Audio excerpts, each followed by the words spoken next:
Hello and welcome to another edition of Childhood Remastered. This is the podcast where we look back on the cartoons and TV shows and movies and whatnot of our youth to see if they're still worth a damn. Or not. Or not, which is far too often the case. I am Sean. And I'm Chris. And today we're going to be continuing our little mini-episode trip through January to talk about something that was near and dear to both of our hearts and had a big part in both of our lives when we were younger. It really still kind of has a big part in our lives because we never really grow up. And we still live here. And that is Disney. Disney and Disneyland.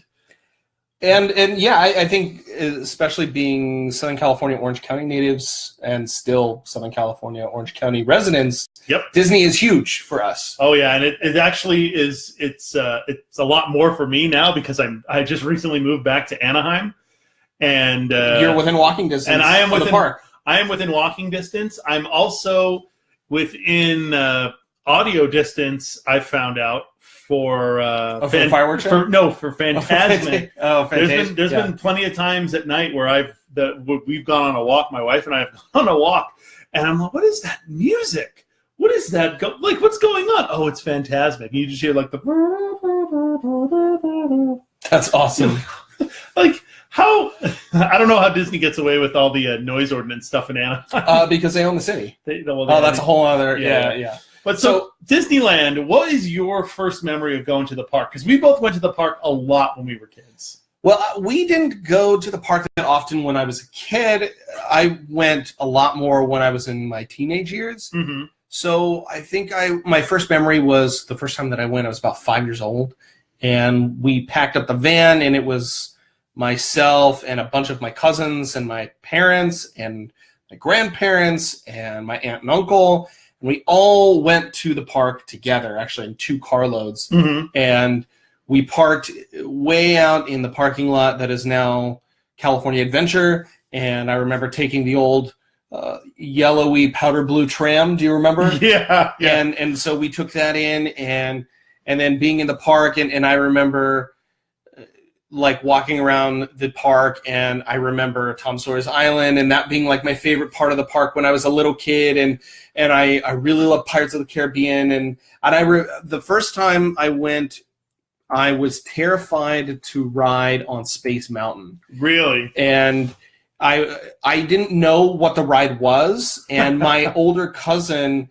had told me that it was a ride where we had to try to stay alive, and that there were giant mechanical vultures that would fly down from the ceiling and try to eat you and kill you, and you had to try and survive the ride. Holy shit. And I was terrified, and so I did not want to ride it. We got all the way to the ride, and I refused to get on it. And so my first trip to Disneyland, I was tall enough to ride it, but I did not go on it. Wow. It was a terrifying experience. Then I continued to go to the park a lot more, again, in teenage years. But I think from age 5 until, I'd say, about 15, I think I went another 1 or 2 times total. Okay. So not that often. But then once I got to high school, then I had a pass, and it was like a regular part of my work or week schedule. So what's funny is I've gone to Disneyland probably more than most people have, and I've never had a pass. My grandmother... Because you cheated. I cheated. So my grandmother worked for Disneyland, I want to say, from like the 70s to about 86. She is, for those of you in the know, Disney cast members, she was the recipient of a silver pass. They used to give those out for people that had a certain number of years of service at Disneyland. It essentially allowed you to get 3 people in for free any day of the year. There were no restrictions on it whatsoever. It could be New Year's Day, Christmas. It didn't matter. Those of us who did not have those special abilities hated kids like you. you. So I used to go to Disneyland a lot, especially during summers. I want to say my first time at Disneyland, I was probably like too young to remember. I was probably like 3 or 4. And we would go because where I'm living right now, I'm actually, we're living in Anaheim really close to Disneyland. I lived really close to that. My grandparents lived really close to Disneyland too. And it was something where it was a 5-minute drive from their house to go to Disneyland. So they would just go and drop us off when we were like, you know, if up until fairly recently, they would just drop us off at Disneyland so we could go have a good time. And I spent a lot of my formative years there. I actually was able, over the probably 30 years that I've been going to Disneyland, I've seen a lot of it change. I've seen a lot of it from like the mid to late 80s change until where it's now. And a lot of the changes happened in the 90s. Yeah, and I have a lot of nostalgia. And early 2000s too. Yeah, I have a lot of nostalgia for a lot of the stuff that was around. Gone now? Yeah, that's gone now. It was around in like the late 80s, early 90s. I remember when Toontown was built. I remember, and you had to wait in line to get into Toontown. Yeah, they wouldn't let you in. You had to wait in line. I remember there was a counter. There was a guy who would count how many people come in and how many would come out. And so you'd stand in line, and 4 people would come out, and then he'd count them, and he'd go, "How many are in your party?" You'd say 5, and he'd go, "Okay, well, you have to wait." Yeah. I remember when they got rid of the sky buckets because some idiot jumped out of them and tried to sue. And he jumped out, landed in a tree, and broke his leg. Yeah, that was like one of my favorite rides as a kid with the sky buckets. Yeah, I love those rides, and they kept the little station for them up in Fantasyland. Until actually they started the Star Wars construction. It was still there actually, and we've talked in the past the Disney Afternoon stuff that they had, the gummy bears and that kind of stuff that they had with Autopia and the boats. Mm-hmm. And I very vividly remember that as part of the park. And I remember, what was that used to be across from Star Tours? The People Movers. No, the Circle Vision. Oh, Circle Vision, that thing that would just get you so motion sick. Well, it was like a big room with a bunch of cameras all the way around. They would film these sort of it's where the Buzz Lightyear ride is right now. Right, and so they would film these movies with 100% 360 camera. Yeah, 360 camera, and it would fly around, and like it didn't matter where you were, you get a different experience from where you sat. They were just like sort of red pleather couches in the middle of the room, like and sort of bars to lean on, and it was so disorienting because the room was probably 200 feet tall. At least that's how big it seemed, and the screens went all the way to the ceiling. So you would look up and you'd be looking at the sky, and you'd look, up and to the left, and you'd see mountains, and you'd look down and you'd see the ground.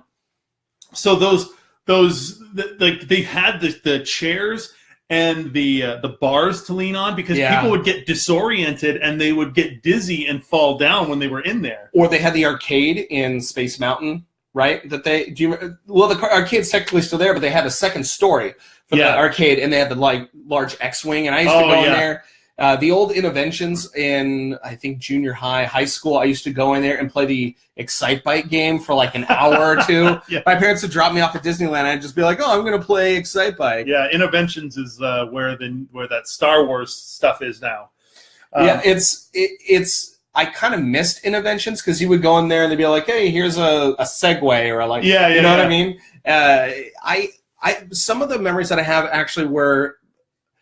Okay, so a lot of my memories of Disney were more about the opposite sex than anything else. Because you went there on dates? Or to try and get them. And but in particular, did you go there a lot in the junior high school age? Oh, yeah.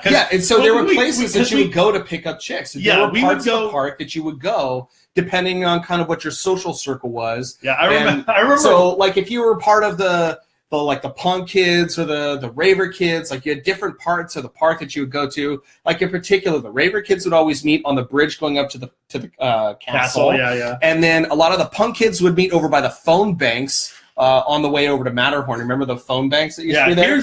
So a lot of it was about you go up, you try and meet a girl or whatever. And so that was a lot of my experience. Or junior high or high school, your school would go on a school trip. Oh, and was your 8th grade thing at Disneyland, 8th grade trip, 8th grade night? No, so I was involved in a lot of music stuff all through junior high and high school, and I was one of those nerdy kids who did honor choir and all of that kind of stuff. And we would go and perform at the park. That was a regular thing. They would have kids go and sing at Carnation Hall and all this stuff. And I remember I mean, you know, I liked girls. I never had a phase where girls were yucky, but I definitely had this period of time where when I really figured out that I like girls, and that was in junior high when I went with some girls, and there was all these. I mean, because it's predominantly girls in like the honor choir, you know. Yeah. And I was like, this is the best. and yeah, Splash Mountain in particular was like because the way that the seats were. Yeah, Splash Mountain. Splash Mountain now. If you haven't been there recently, Splash Mountain now has like separators between each Same thing person. for Space Mountain. Yeah, or not Space Mountain, Matterhorn. Yeah, so now you actually have something to separate you from the person in front of you. It used to be where you would like spread your legs, and then whoever was sitting in front of you would just cozy on up to your crotchal area. Yeah, and like as a super horny like 13-year-old, you're like, this is the best ride ever. Yes, and Josh is correct. I believe that is called the People Maker. The People Maker, yeah, not the. Yes.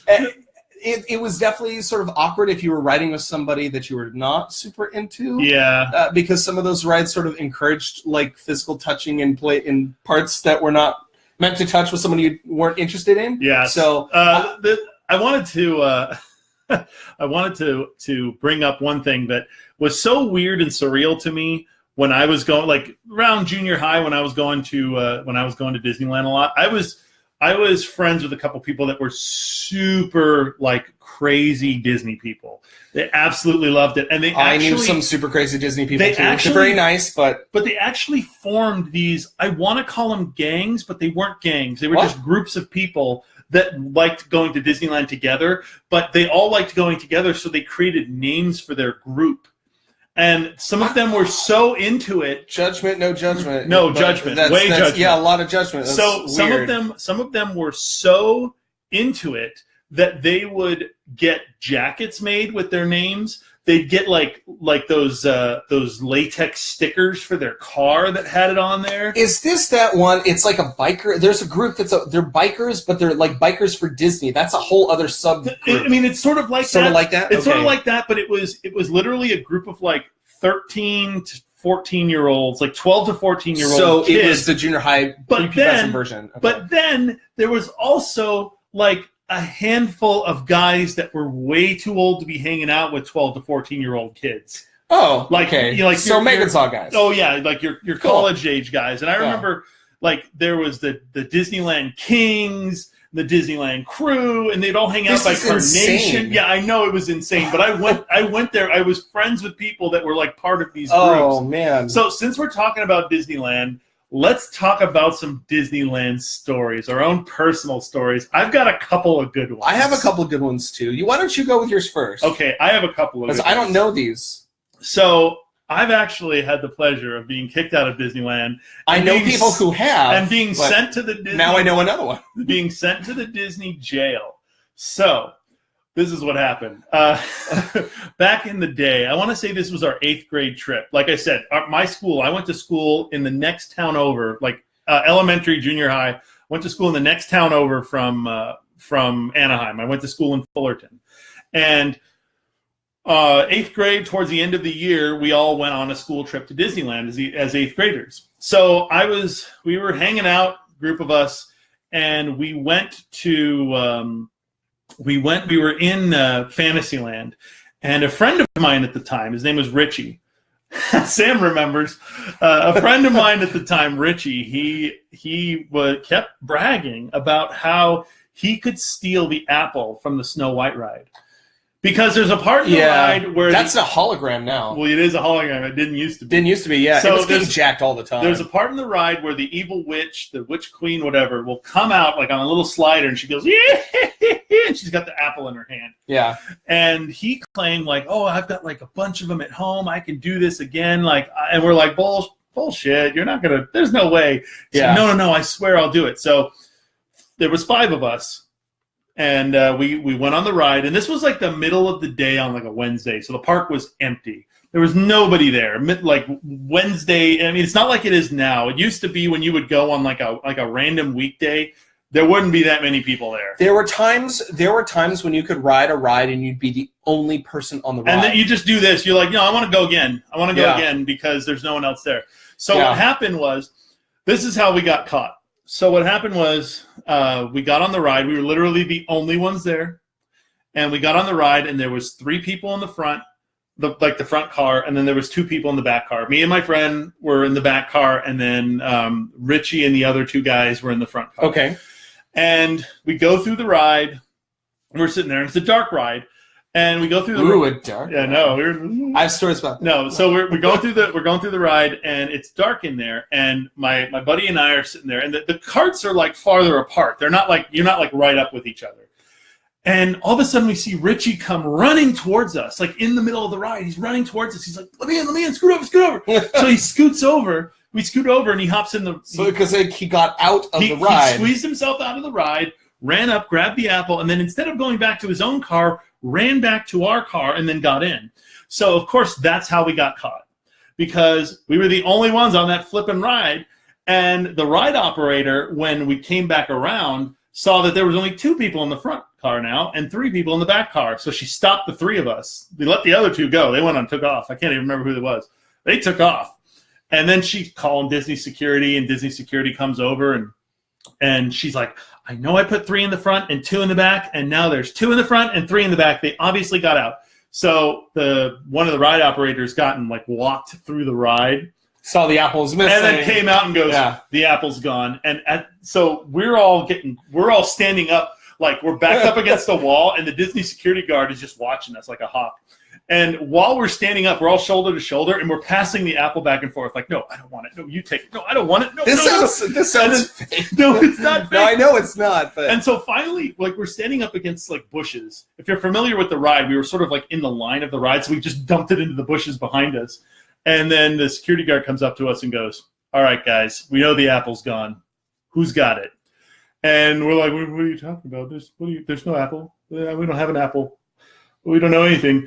And then we're like 13 years old. The security guard goes, all right, guys, here's how it's going to go. You either tell me where the apple is, or we're going to call the police and your parents and have you arrested for vandalism. And we were like immediately, all 3 of us, it was like a cartoon. We all turned around and went, it's right there. We're sorry. And so then we get taken, we get walked back. They call another security guard, and the 3 of us get walked back to Disney security, like in the backstage. We get walked back there, and because my friend admitted that he was the one that took it. Well, that's good at least. Yeah, they took him in to be grilled by by whoever, and he was in there forever. 13-year-old me thought it was forever. It's probably like 20 minutes. They had us sitting outside in the back lot. We were sitting on separate benches outside the security area. Yeah. And so I was sitting on the bench to the left of the door. My buddy was sitting on the bench to the right of the door. And we're sitting there, and it felt like forever. So I got really bored and really tired because we had been there for a while at that point. And I laid down I had a hat because I used to wear a lot of hats. I had a hat, and I laid down on the bench, and I pulled the hat over my eyes, and I started to go to sleep. Okay. Because fuck me. And some big honcho of Disney security came out. It was a lady. I remember that. She started screaming at me, wake up, get up. Do you realize how much trouble you're in? Do you realize what I can do right now? I can call the cops. You guys, blah, blah, blah, blah. And she starts screaming at me, and I was like, I'm sorry. And so what ended up happening is we got kicked out of the park for the day.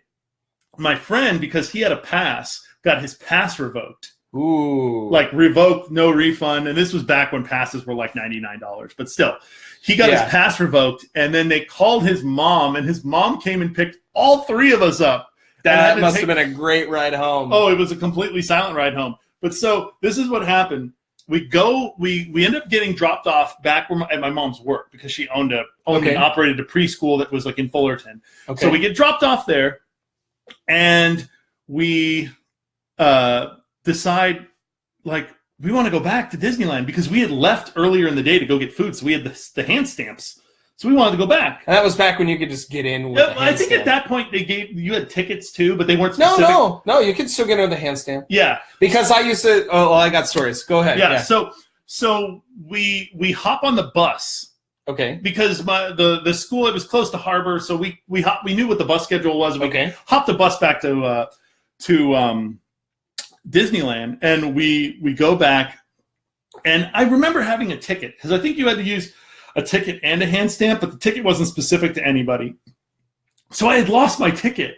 So what we did is... Oh, you passed through the gate? Yeah, my buddy went in, and then he passed me his ticket, and then I had the hand stamp, so I went back in. The rest of the day, we were terrified. But you know what, though? You could still get in without the ticket. If you just told them you lost your ticket, but you had a hand stamp, they'd let you in. Well, we were little kids. We didn't know. Okay. So we were terrified the rest of the day because we were convinced that Disney security... So you got kicked out, then you stepped back in. No, we got back in, but we were absolutely convinced that Disney security was walking around with pictures of us.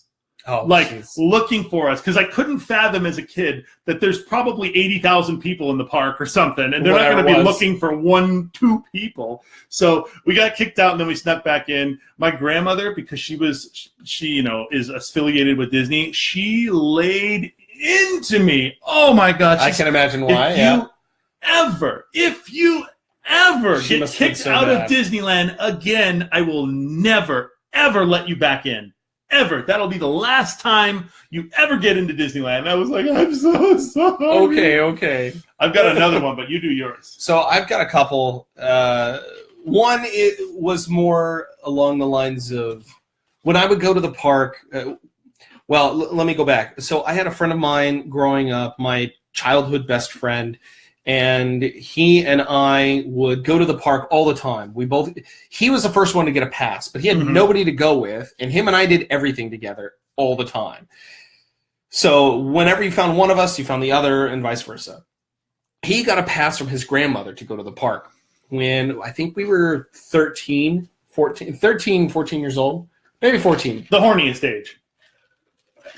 Are debatable, but yeah. So it was around 14 or 14, 15 years old. So he gets a pass, and this convinced me that I needed a pass. So I got a pass, and he would go all the time, like 3 or 4 times a week, all the time. And I would go like once a week or something, which is still more than enough. I had a friend like that. He would go with his parents, like, his 4 times a night. His parents would drop him off. Oh. His mom would go drop him off and then go do her thing and then leave him in the park. Like, this would be like school would get out, she'd pick him up, immediately drop him off at the park and go whatever it was she was doing. Mm-hmm. And she would always, especially, that was our Friday nights, on Friday nights, she would take the 2 of us and drop us off in the park and then leave us there. Usually, actually, they dropped us off at the McDonald's across the street. Yeah. That was a pickup drop-off spot. So they pick you up, they drop you off, they pick you up there. So he had made friends with some like raver kids,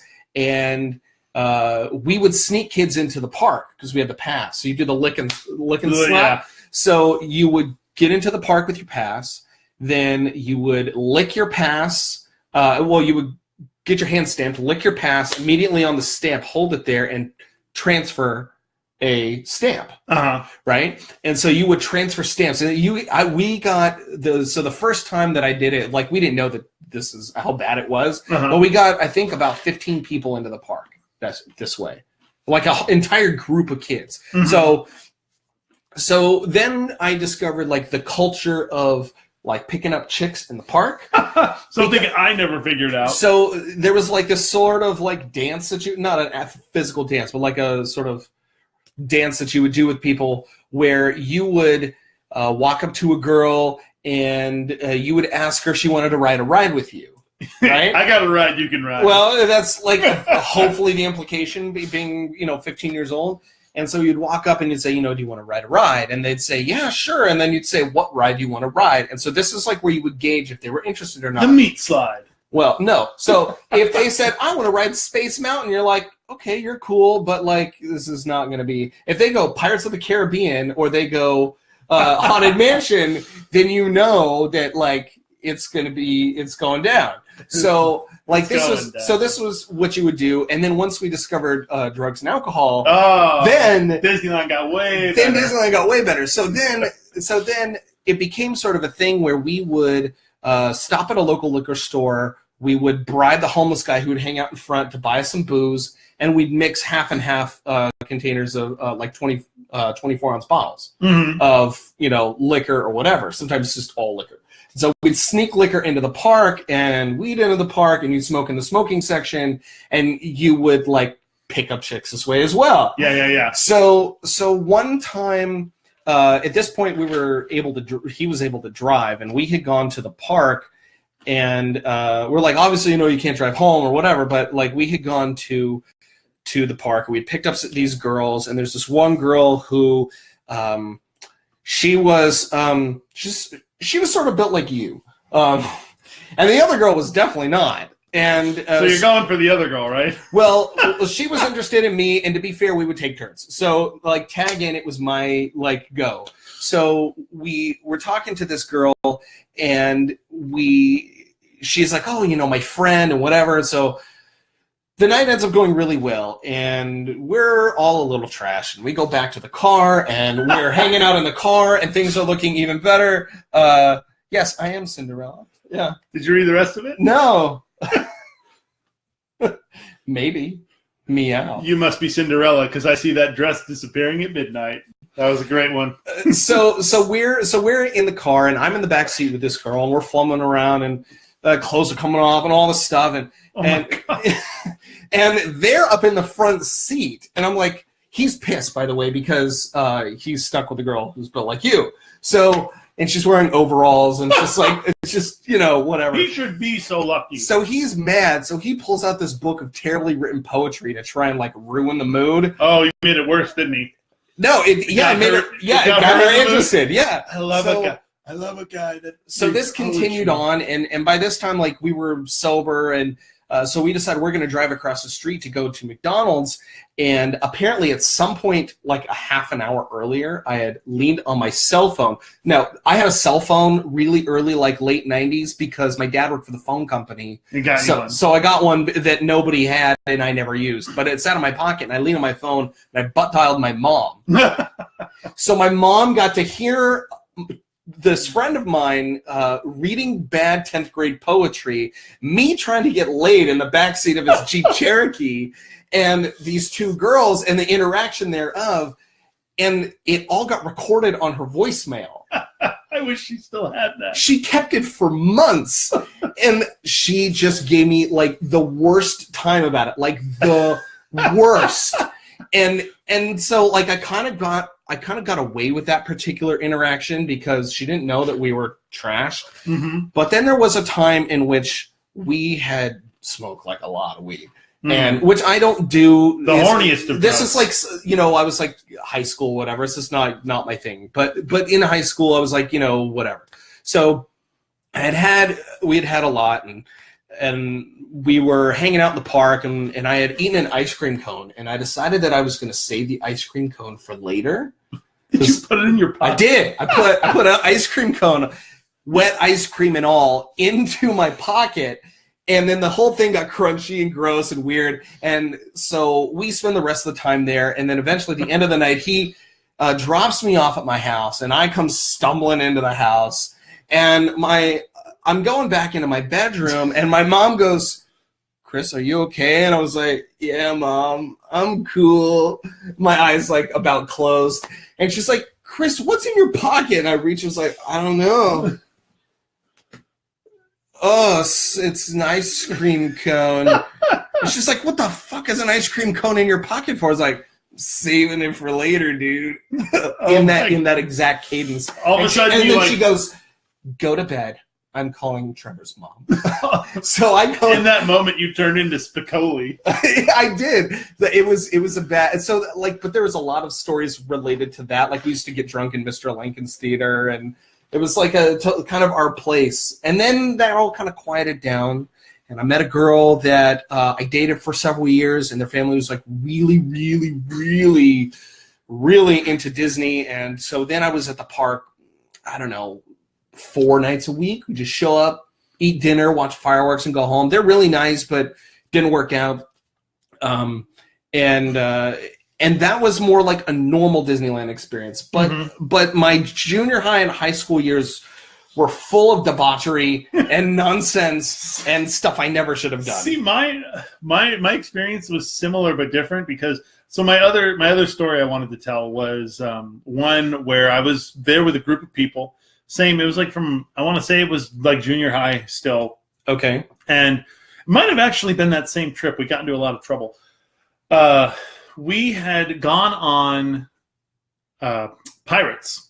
And anyone that works at, or who has worked at Disneyland knows that two of the rides that you don't want to do stuff on, anything, is Pirates and the Haunted Mansion, because there are cameras everywhere. That's not true, because I've switched carts on Haunted Mansion. Well, I got out of the cart and hopped into maybe another it's one. Pirates then, because there's like cameras everywhere, and that doesn't mean that I've they're also always hopped boats on Pirates too. Well, if you're in the back seat and you jump out and get into the one behind you really quick. Yeah, well, that doesn't mean that there's always someone looking at them. That's true. But I think there's cameras like basically everywhere. Oh yeah, on those there are. rides. There are. So what we did in Pirates is we had a boat that was almost entirely to ourselves. We had that big of a group that we filled up every row except for either the front or the back. I can't remember. I think it was the front row was like another family. It was like a family of 3 So you're like or about 4. 15, 16 to me. Yeah. So as we're going, we get to a point, I think it was the treasure room, where you have the skeleton in the bed looking at the map with all the gold around on one side, and then the skeleton on the one side, and then the other side's a pile of gold. Yeah.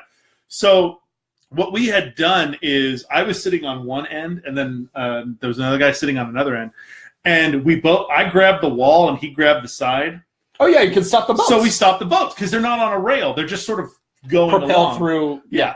So we stopped the boats for a while. We stopped the boats. I did this exact same thing, but on a small world. We stopped the boats for a while until they came over the loudspeaker and were like, stopping the boats. And we'd let go and like, oh shit.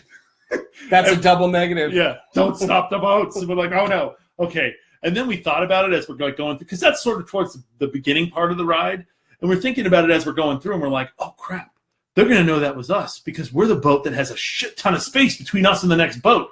So we spent the rest of the ride pulling on it, grabbing the sides and pulling us so we caught up with the other boat. And we're like, yeah, we just screwed over the other boat before. And now they're all going to think it's them. Yeah, and so we like sped up till we – but I felt so bad. Like later on I thought about it. I was like, we got some family – that's probably their first and maybe only time they've ever been to Disneyland, and this group of jackass kids behind them stall their time on the boat. And they're just sitting there like, what's going on? Is this part of the ride? I don't know what's going on. And of course, as a 13-year-old, you're just like, I don't care. But like I thought about it later. Did you ever used to do the hop out trick on Pirates, where as the boat comes up the thing and it's going to come around the corner for you to get out? When it gets up there to the top, you can actually jump out of the boat over that little short rail. Because I used to do that all the time. No. I would take the front seat in the front row, and like if the park was like a 10-minute wait, I would hop out there and get immediately into line, so that once I got up to the front, the person that was with me, like, oh, I'm with him. And then we would just ride the ride more than once. Oh yeah, no, I never did that. I used to hop over the water, over the rail, and get back in line. So what was your, as a youngling, what was your favorite ride? Oh, my favorite ride was, and I think it still is, it's a toss-up of what is in the park now. I'll put it this way. No, what's your favorite ride? I love Swiss Family Robinson Treehouse. Oh, okay. As a kid, that was my absolute favorite part of the park. And when they switched it to Tarzan, I couldn't have been more fucking furious. I was furious. I was so angry. Swiss Family Robinson is one of my favorite Disney movies of all time, actually, which to watch now is problematic is an understatement. But it was one of my favorites as a kid. And I love the treehouse. I love the music that would play, the Calliope music, and the all of the cool like gadgets that they made out of bamboo. Yeah. And I thought that shit was awesome. And so that was my favorite. Immediately after that, like a very close tie of second place is between Pirates and Haunted Mansion. Those are my two favorites. I've never been that big on like Space Mountain or Big Thunder. Like I like them, they're fine, but those are like my favorites. And I also like riding Star Tours, but without the seatbelt. I don't know if you've ever done that. So what you do is you take the seatbelt, and when you pull it over, you pull it all the way out, and then you hold it out, and then you stick the seatbelt like that, and you tuck it under your butt like that. I don't think. And then you let it go. No, you can, because because I did it like the last time I went. Really? I'm 35 and I did it like not but less than a year ago. So you pull the whole seatbelt out. I thought they had the little thing that showed like when people weren't clicked in. Oh, they do. Seat. Yeah. So this is how you trick it. So you pull the whole seatbelt out and then you hold it like this, and then you take the whole seatbelt and you tuck it under your butt. And then you take the little piece and you buckle it in. So it looks like you're wearing it. You can pull on the thing. And then when the guy comes around to check it after he's done, you take the thing and you loop it around your knees. And so you can sit there and I like doing that too, but this is a non-ride operator approved method of riding the ride. Say. What was your favorite ride? It's going to be super lame, but I always, and I go back I'm going to guess it's Peter Pan. No. Oh, okay. No, I was going to say, I always went to go see Captain EO when it was there. Oh, okay, but that's not a ride. It's not really a ride. It was like my favorite experience in the park. Okay, if that's the case in Captain EO, 100%, I would agree, because that was amazing. I love Captain EO. Let's see. In terms of rides, I would say it's got to be maybe Splash Mountain. I always liked that the ride had. I liked the imagery of the ride, and I like log flume rides anyway. Yeah, at Knott's Berry Farm, which is another local attraction for us, which as a kid actually I liked more, mostly because it was cheaper and my parents could afford to go there more often. It's Park at Disneyland. Yeah. So we went to Knott's Berry Farm all the time. Yeah, and I love Knott's. Yeah, and the log rides are great. Yeah, but that was probably Splash Mountain was probably my favorite ride. Like Star Tours was always fun. I liked hanging out in space. In Tomorrowland, because it had all this. I was big into space as a kid. But yeah, Captain EO was the biggest thing. I go back and I rewatch Captain EO because you can find it on YouTube. You can find the whole thing on YouTube. Yeah, and I've rewatched it a bunch of times, and I rewatched it not that long ago. It's not that bad. No, it's cool. I still like it, and it's a request that is going to get worked into our upcoming recording schedule. Yeah. So we have it was a request from, I can't remember who. But we have a copy that we're going to be getting from somebody that I grew up with, actually, who actually lives not but a few miles from here. Now, I was going to ask you about something that I remember I remember very vividly because it was something that was tied to like a bad memory, not like a terrible memory. I just got really sick after it. Teacups? No. Oh, okay. Do you remember the Dick Tracy movie? That was a Disney movie. Yeah. With Warren Beatty. Uh-huh. So they had a Dick Tracy stunt show at Disneyland. Oh, in the area where like the princess stuff is now, like right at the edge of like Fantasyland, where the train station is. It's where they used to have the Quasimodo show. It's like a stage area. Mm-hmm. So they used to have a Dick Tracy stunt show there, and I always remember that because as a kid, I used to get a lot of migraines. I had like issues with my ears. Okay. And I had a massive migraine. Like my grandmother had let us in, like a babysitter and me and someone else, into Disneyland that day, and I had a massive migraine. And I remember watching the Dick Tracy stunt show, and I was just miserable the whole time I was watching it. Yeah, I didn't ever get to see it. I remember commercials for it, but I never got to see it. Because I didn't get to go during that time that it was there. Yeah. So somebody asked us about Club 33. Club 33 is incredibly hard to sneak into. It's really hard to sneak into because it requires like passing a human being who checks your ID. So my family got a chance to go when I was, I think, about 20 or so, and I didn't get to go because I was in college at the time, waiting tables, and I couldn't get my shift covered, and they refused to let it get covered. And I was like, this is Club 33. I'm never going to get to go. And they said, we don't care. You need to work breakfast. This was at a Mimi's Cafe that I used to work in when I was in college. And I was so pissed I didn't get to go. My brother was like, it was crab legs this high and all this stuff. And I was so mad. Yeah. One of the things that I want to do, and I haven't done yet, last time Kathy and I were there, well, no, not the last time, the time before that, we asked the tour guides about it, is I want to sign up for one of the tours where they actually take you up into Walt's apartment above the firehouse. Yeah. It's actually not that expensive to do. It's like, I want to say it was like $75 a person or something. Oh, that's cool. Or maybe it was $100. Even then, you go to all these places in the park where they don't normally let you go, like the basketball court inside Matterhorn. That is the weirdest thing. Why is that even there? as employee exercise, I guess. Yeah, but this short mini episode went a little longer than I thought it was going to be. Yeah, that's okay. Yeah, it was. It's a sort of fun jaunt down memory lane. One of the things that we wanted to ask was, since we do a lot of requests, what are some of your favorite or most memorable Disney movies? Or experiences. Sure. But I was thinking Disney movies, because we both have a favorite sort of informative Disney movie each. And so we were wondering what yours were. Feel free to message us. Tweet us at @remasteredcast. Tweet us at remasteredcast. Let us know what your favorite Disney movie is. We found out that both of our favorite movie is the same. We found that out not but 5 minutes before we recorded. Yeah, which is The Sword and the Stone. Yeah, that movie was. I don't know what it was about that movie, but I watched it. My very close second is Robin Hood. Oh yeah, the same. Yeah, they're almost tied actually. Yeah, so I used to watch Sword in the Stone just incessantly. I don't know why I watched it so much. I watched it so much that I memorized all the lines.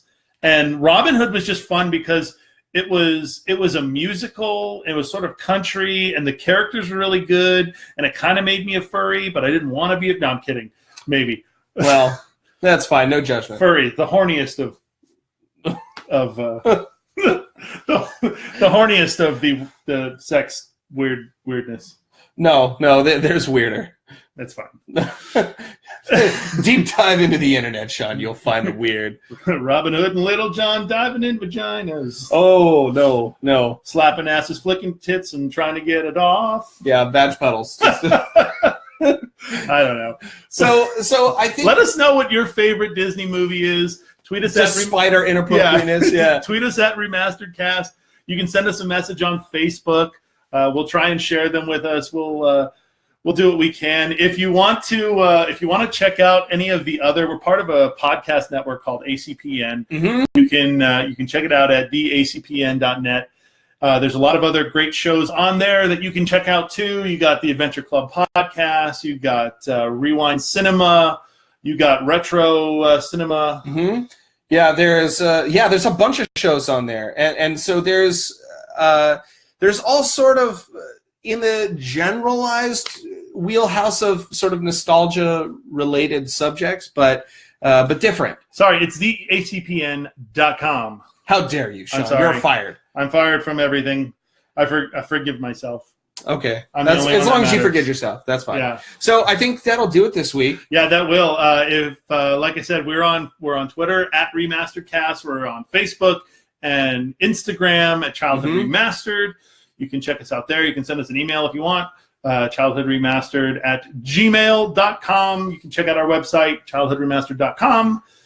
And we have voicemail if you want to leave us a voicemail. Yeah, we'll be happy to play it on the show. Yeah, why not? If you want to leave us a request or whatever. But let us know. Let us know what you like, what you want. If you like this format, let us know too, because we're just sort of having fun with this. This is sort of an experimental month for us. Yeah, please feel free to like and share this video as well. Yeah. We don't get paid for this, but we enjoy doing it anyways. And if you happen to think anybody else would enjoy it too, then please share it along. Yeah, absolutely. And I guess that'll do it. So until next time, this is Sean. And Chris. And this has been your Childhood Remastered. We will see you next time.